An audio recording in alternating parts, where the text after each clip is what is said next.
Welcome back to my channel. In this video, I will introduce to you the software to comment on YouTube Shorts in bulk. First, go to the seeding function section. Then select the seeding Shorts feature, and you will need to enter the Shorts link you want to comment on. I will take an example of any video.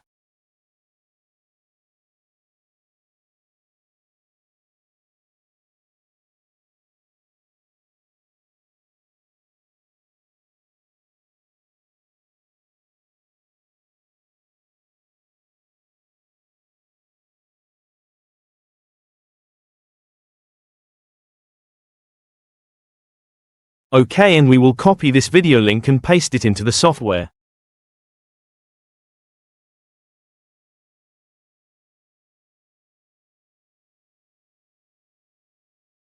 Step 2 is to enter the content you want to comment on here. You can let it comment with the same content or not.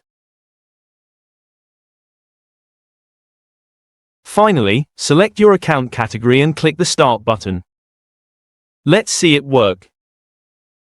I will leave the software download link and contact in the description. If you are interested in the software, please message me via Telegram.